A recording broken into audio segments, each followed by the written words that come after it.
Jai Hind everyone. Welcome to Study with AK. My name is Aditya and in today class I am going to teach you sliding continent theory of Delhi. So कैसे हैं आप सभी लोग? I hope आप सभी लोग एकदम बढ़िया होंगे। आप लोगों की पढ़ाई लिखाई सब एकदम बढ़िया चल रही होगी। और अगर आप हमारे चैनल पे नए हैं तो मैं आप लोगों को बता दूं, हमारी एक सीरीज चल रही है जिसमें मैं आप लोगों को फिजिकल ज्योग्राफी की बुक जो कि सविंद्र सिंह सर द्वारा लिखा गया है उसको चैप्टर वाइज पढ़ाऊंगा। और अभी तक हम लोग चैप्टर 10 अर्थक्वेक तक के टॉपिक को कवर कर चुके हैं। प्रेजेंट टाइम में हमारा माउंटेन बिल्डिंग चल रहा है जो कि आपका चैप्टर 11 है। इसके अंदर अभी तक हम लोग माउंटेन क्या होता है, माउंटेन की क्लासिफिकेशन क्या होती हैं, उसके अंदर हम लोगों ने basically block mountain, folded mountain जैसे टॉपिक को पढ़ा था। उसके बाद हम लोगों ने आपका जियोसिंक्लाइन के बारे में पढ़ा था, जिसके अंदर हम लोग जियोसिंक्लाइन क्या होता है, जियोसिंक्लाइन की ओरिजिन यानी उत्पत्ति कैसे हुई, उसके कौन कौन से स्टेज होते हैं। फिर हम लोगों ने माउंटेन बिल्डिंग की थ्योरीज देखी थी, जिसके अंदर हम लोगों ने बेसिकली कोबर की ओरिजिन थ्योरी पढ़ी थी। उसके बाद हम लोगों ने जैसा कि लास्ट क्लास में हम लोगों ने आपका thermal contraction theory of Jefferies के बारे में पढ़ा था। और जैसा कि मैंने आपको ऑलरेडी बताया कि आज के क्लास के अंदर हम लोग आपका स्लाइडिंग कंटिनेंट थ्योरी पढ़ने वाले हैं। तो तैयार हो जाइए, अपने नोटबुक पेन वगैरह जो भी अपने साथ रखना है रख लीजिए। नहीं भी रखते हैं तो कोई दिक्कत नहीं है, क्योंकि इस लेक्चर का जो आपका पीडीएफ होगा वो मैं अपने टेलीग्राम चैनल पे अपलोड कर दूंगा, जिसका जो लिंक होगा वो आपको इस वीडियो के अंत तक मिल जाएगा। तो इसी के साथ शुरू करते हैं अपने क्लास को।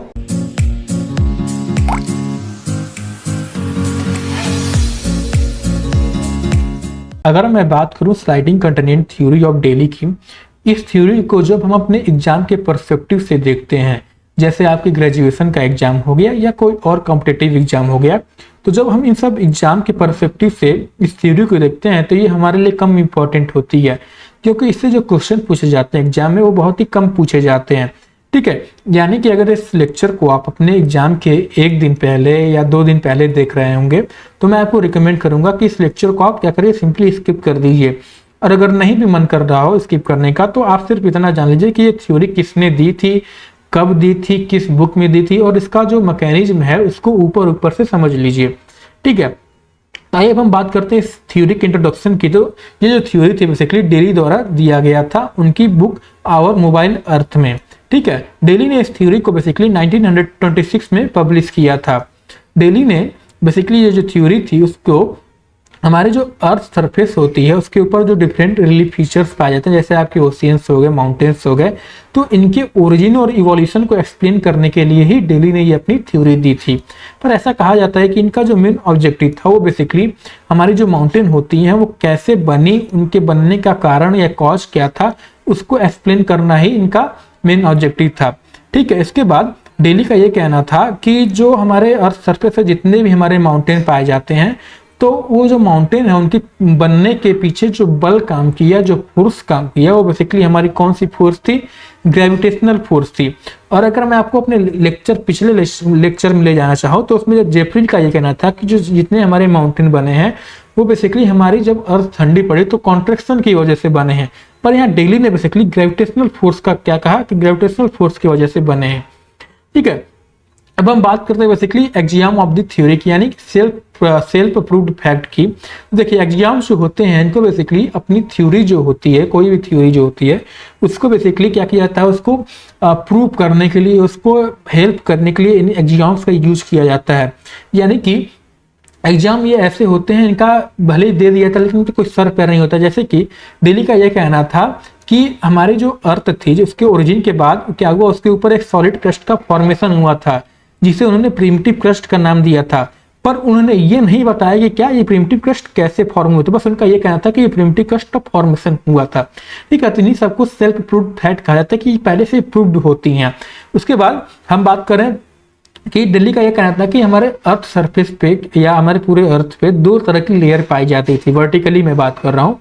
पहला कौन सा, पहला क्रस्ट पाया जाता था, फिर उसके नीचे आपका सब स्ट्रेटम पाया जाता था। डेली का ये कहना था कि जो क्रस्ट थी ये क्या थी, हाई डेंसिटी की थी और ये हैवियर ग्रेनाइट से बनी हुई थी। और वहीं जो सब हमारी सब स्ट्रेटम थी वो बेसिकली क्या थी, लाइटर ग्लासी बेसॉल्ट से बनी हुई थी और ये क्या थी, बेसिकली आपकी कम डेंसिटी की थी।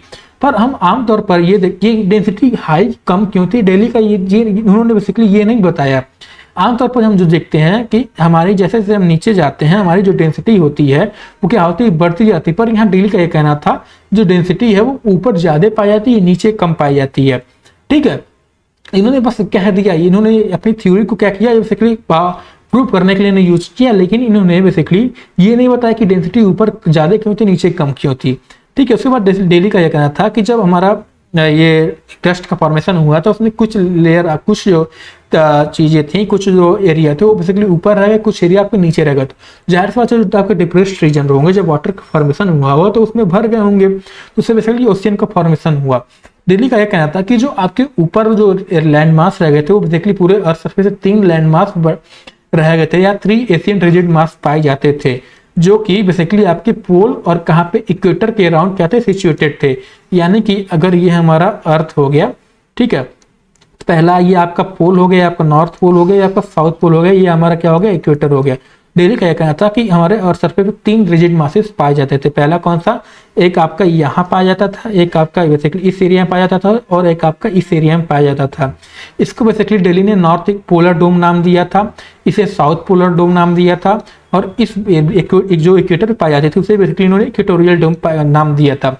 ठीक है, उसके बाद डेली का यह कहना था, आइए हम देखते हैं कि ये जो रिजिड मास थे ये बेसिकली सेपरेट डिप्रेस्ड रीजन से, जिसे डेली ने बेसिकली क्या नाम दिया था, मिड लैटिट्यूड फरोज। यानी कि ये जो बीच का ये जो आपका सब एरिया था, ये वाला ये जो आपका एरिया था, ये बेसिकली क्या थे, सेपरेट आके सेपरेट नहीं थे, तो ये सेपरेटेड डिप्रेस्ड रीजन थे। इसे बेसिकली डेली ने आपका मिड लैटिट्यूड फरोज नाम दिया था, जिसे जियोसिंक्लाइन एक तरह से कहा जाता है। डेली ने भले ही जियोसिंक्लाइन शब्द नहीं यूज किया था या नहीं बताया था, पर ऐसा कहा जाता है कि उन्होंने जियोसिंक्लाइन के सारे करेक्टर इसमें बताए थे, और इसे मिड लैटिट्यूड फरोज या कह सकते हैं प्रीमियर और पैसिफिक ओशियन नाम दिया था।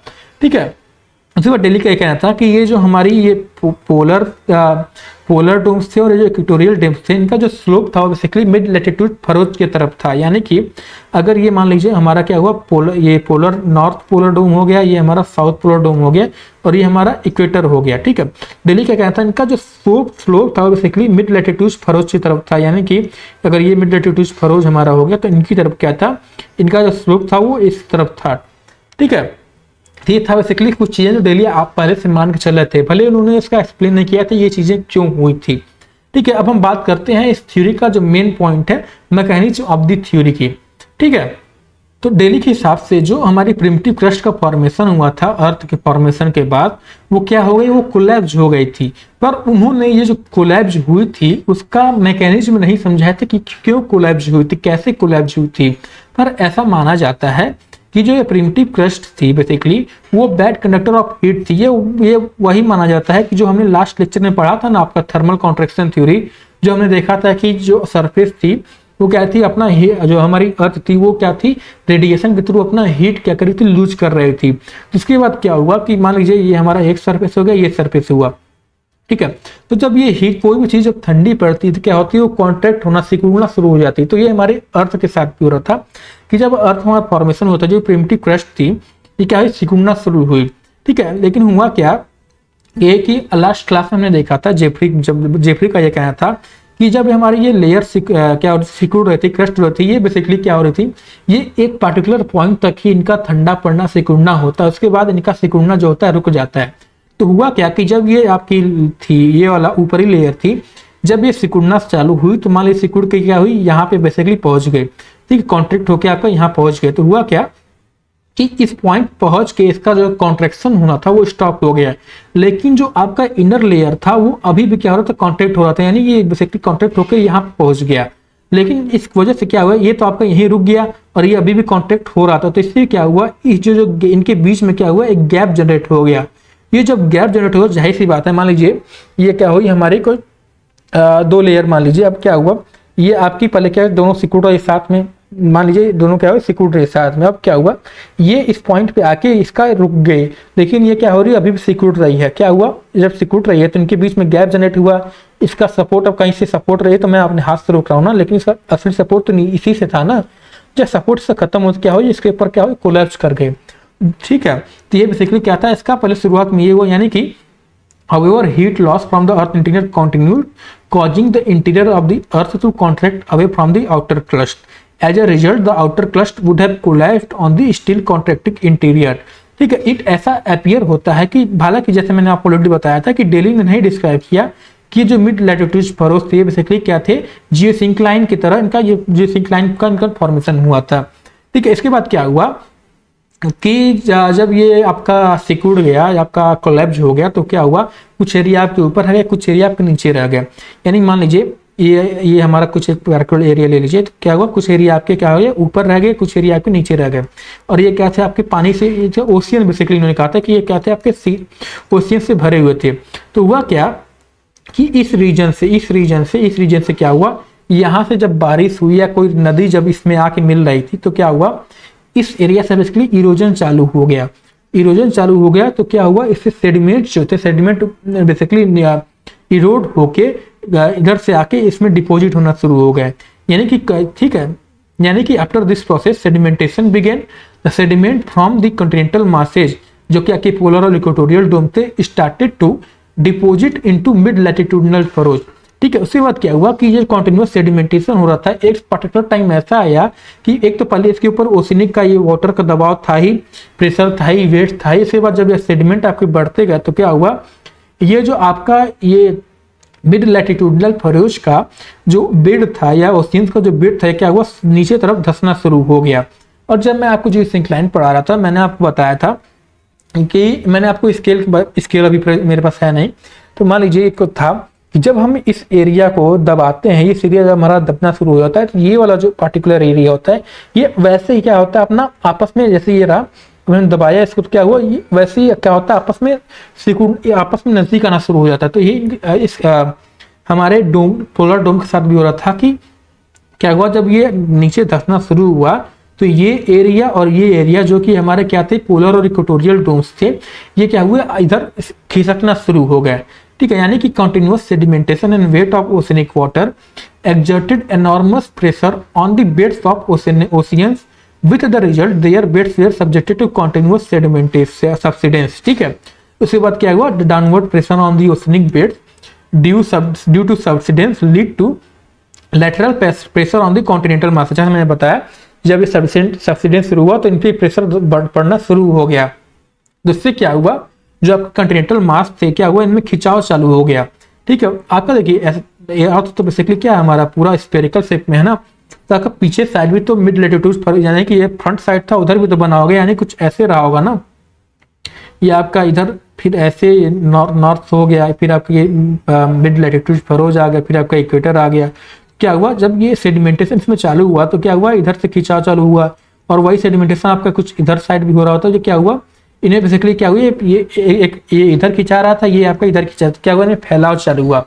और डेंसिटी का मैं बात करूँ, डेंसिटी हम जानते हैं, डेंसिटी से समझते क्या है। देखिए डेंसिटी क्या होती है, जब हम डेंसिटी की बात करते हैं कि किसी पार्टिकुलर एरिया की डेंसिटी क्या है, बहुत ही ज़्यादा हाई है, उसका मतलब क्या होता है कि वहाँ के जो एलिमेंट्स हैं, उनके जो एटम्स, उनके जो कुछ भी आप समझ लीजिए, वो आपस में क्या होते हैं, बहुत ज़्यादा सिक्योर्ड हुए एक साथ क्या होते हैं, जगह क्लोज स्पेस में होते हैं, उनके बीच में कोई जगह नहीं बचा रहता। लेकिन वहीं जब किसी चीज़ की बात करते हैं, कम डेंसिटी क्या होती है, वो बेसिकली क्या होती है, कम डेंसिटी, यानी उनके बीच का क्या होता है, वो गैप जो होता है एलिमेंट्स के बीच का, वो ज़्यादा होता है।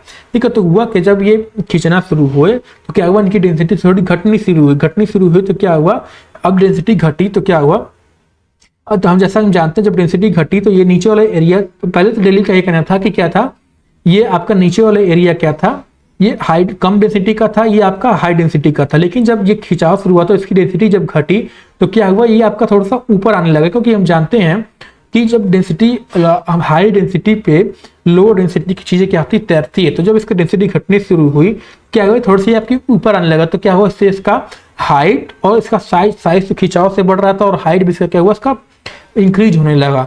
ठीक है, अब हुआ क्या, now the sediment of the continental domes began to expand because of increase in height and size of domes. जैसा मैंने आपको बताया, इसके आखिर जब खिंचाव हो तो सेडिमेंट भी तो भैया उसके एक्सपेंड होंगे, causing them to become lighter कैसे, डेंसिटी कम हुई तो लाइटर हुए।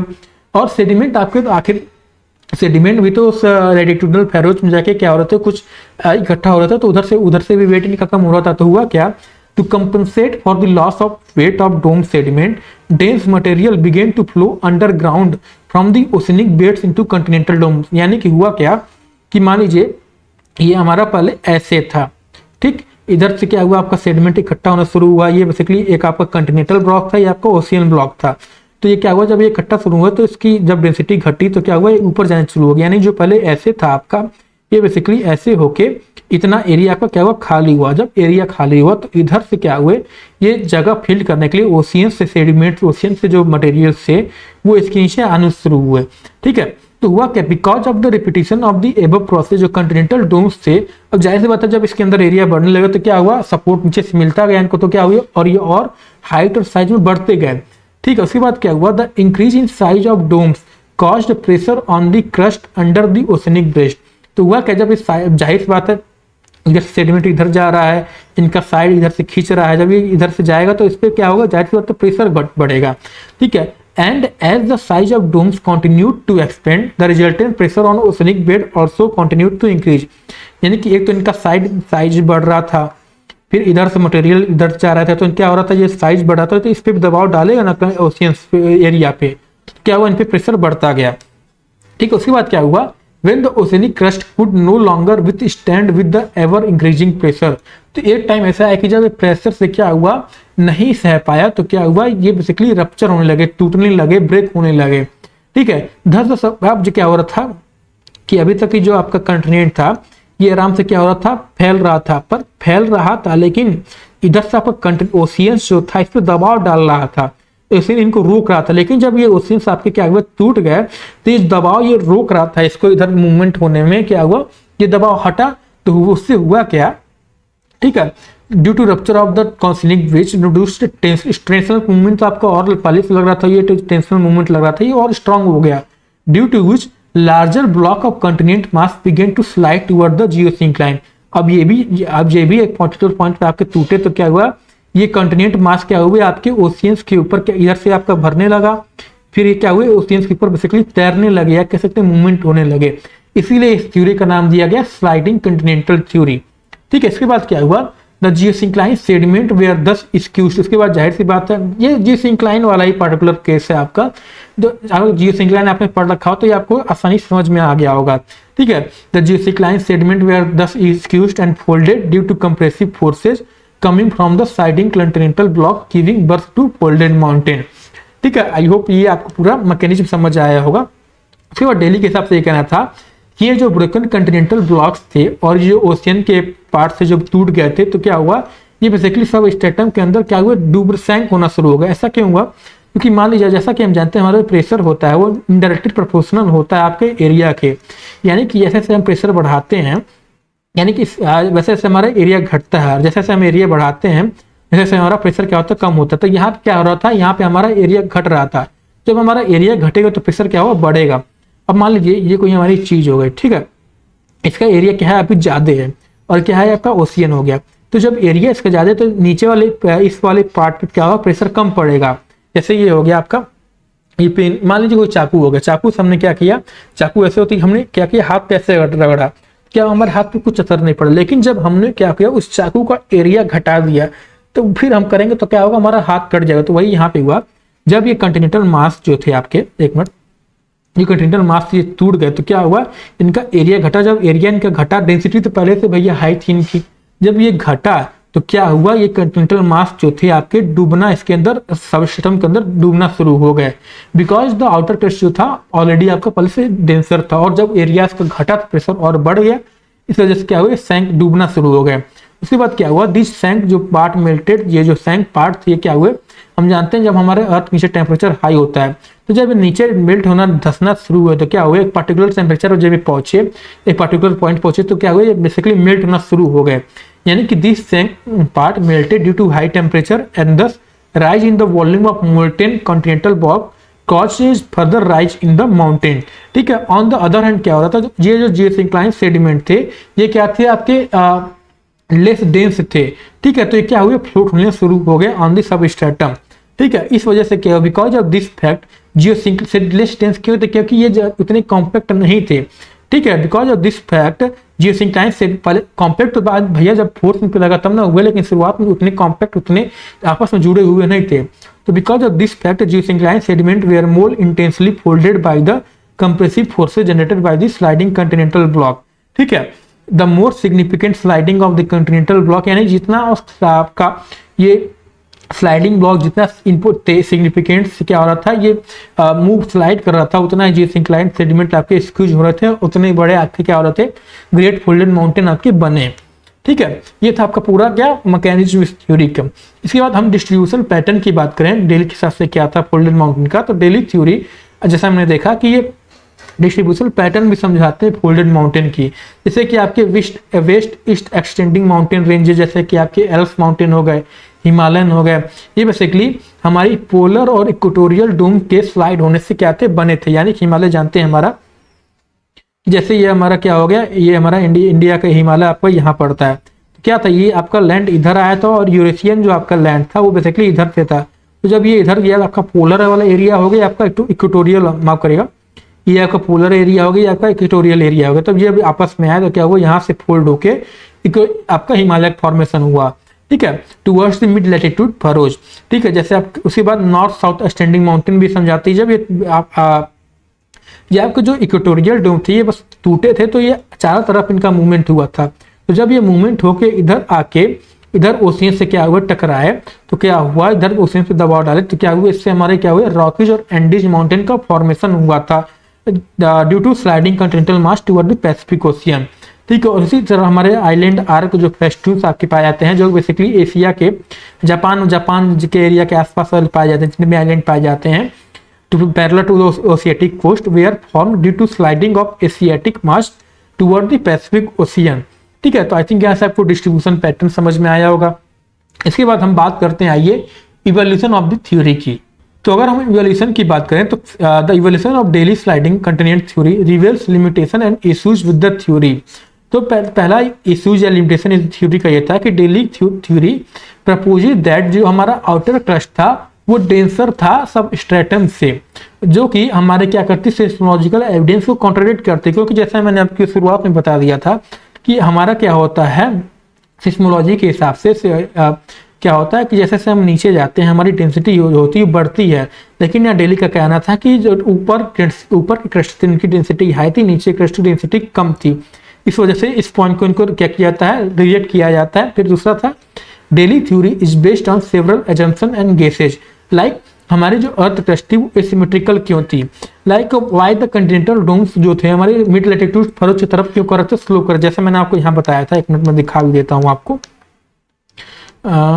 ये मैंने बताया था ना कि ये जो थे स्लोप कर रहे थे इस तरफ, तो ये क्यों स्लोप कर रहे थे, इसको बेसिकली डेली ने कोई एक्सप्लेनेशन नहीं दिया था। ठीक है, जैसे how was the Pacific Ocean, आपका फॉर्म कैसे हुआ, Daly does not offer any convincing explanation to this and many more question. इसके बाद आता है कि this theory present erroneous views about geosyncline, क्योंकि आमतौर पर जियोसिंक्लाइन की हम डेफिनेशन देखें तो ऐसा कहा जाता है जियोसिंक्लाइन जो होते हैं वो हमारी लंबी, नैरो और रिलेटिवली सैलो डिप्रेशन जोन होते हैं। क्या होती है, लंबी होती है, ज्यादा चैरो नहीं, नैरो होते हैं और आपके सैलो डिप्रेशन होते हैं। पर डेली ने बेसिकली इन जियोसिंक्लाइन के एक तरह से क्या कहा था, ओशियंस मान लिया था। और हम जानते हैं हमारी जो ओशियन होती है वो लंबी भी होती है, चौड़ी भी होती है और क्या होती है, गहरी भी होती है, जो कि क्या होता है, which inconsistent with the conventional understanding of geosyncline. ठीक है, फिर चौथा पॉइंट आता है कि this theory provide confusing idea about the mechanism of mountain building, यानी कि in fact this theory does not care for the extension and depth of ocean. यानी इन्होंने बेसिकली जो ओशियन, चलिए मान लिया हमने कि ओशियन आपके क्या थे, जियोसिंक्लाइन थे, लेकिन इन्होंने उसके कितने एक्सटेंशन में फैले हुए थे, उनका डेप्थ क्या था और कितने सेडिमेंट के अमाउंट आपके डिपॉजिट हुए थे उनमें, इन सब को डेली ने कुछ समझाया, सीधे कर दिया क्या, सेडिमेंटेशन हुआ क्या उसके अंदर, बस क्या हुआ, न टूटे, वो फोर्स लगा, उससे माउंटेन का फॉर्मेशन हुआ। ठीक है, ठीक, इसके बाद पांचवा आता है कि this theory lacks a comprehensive explanation of how gravity plays a role in mountain building. It does not clarify how the influence of gravity transition into the rupture of geosyncline bed. This lack of coherence between different events in the theory hinders a complete perspective on mountain building. यानी कि ये जो आपके rupture हुए थे वो तो आपके फोर्स के कारण ही हुए थे, प्लस डेली का कहना था कि आपके जो ये कॉन्टिनेंटल मास, ओशियनिक मास जो रप्चर हुए थे ये ग्रेविटी के कारण भी क्या होते, टूटे थे।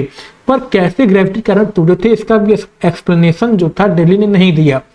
फिर छठवां जो आता है, the theory to certain extent believe in such distribution of land and sea as it's to suit its own purpose, यानी कि बेसिकली उन्हें अपनी थ्योरी को, जैसा मैंने बताया था एक्सियम ऑफ द थ्योरी जो थी शुरुआत में ही, कि बस इन्होंने अपनी थ्योरी को प्रूव करने के लिए इन्होंने माना था।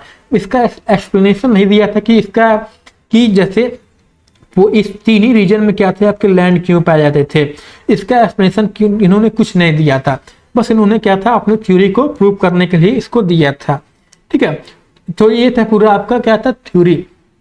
और अगर आप इस थ्योरी को इतना लंबा ना पढ़ के सिर्फ आप अगर थ्योरी के कॉन्सेप्ट को समझ जाएं और सिर्फ आप इस 8 लाइन को पढ़ ले, तो इस 8 लाइन को पढ़ के ही आप इस थ्योरी की पूरी मैकेनिक्स एग्जाम में अगर पूछ ले तो लिख सकते हैं। यानी कि जैसे पहले क्या प्रिमिटिव क्रस्ट का फॉर्मेशन होने के बाद उनका कोलैप्स होना, कोलैप्स क्यों होना, बेसिकली ऊपरी क्रस्ट नीचे क्रस्ट में क्या हो रहा, गैप जनरेट होने के बाद कोलैप्स होना, उसके बाद मिड लैटिट्यूड फरोज का फॉर्मेशन होना, फिर मिड लैटिट्यूड फरोज में क्या होना, सेडिमेंटेशन होना, सेडिमेंटेशन के बाद ग्रेविटी की वेट की वजह से सब्सिडेंस होना, फिर सब्सिडेंस होने के बाद जब कंटिनेंटल डोम्स पे क्या होना, उनका भी इफेक्ट पड़ना, इफेक्ट पड़ने के बाद उनका ट्रांसफॉर्मेशन हो यानी उनका खिंचाव, उनका साइज इंक्रीज होना, फिर उसके बाद एक्यूमुलेशन ऑफ डेंस मटेरियल, तो जब उनका साइज बढ़ा तो ऊपर तरफ उनका आना, तो जब वो नीचे एरिया खाली हुआ तो उनमें डेंस मटेरियल का भरना, फिर कंटिन्यूड ग्रोथ ऑफ कॉन्टिनेंटल डोम। फिर कॉन्टिनेंटल डोम कैसे कि जब आपके वो टूटने के बाद जब इसके अंदर गए तो क्या हुआ, बेसिकली उस तरह से आपका भरना। ठीक है, उसके बाद rupture of oceanic beds and formation of folded mountain,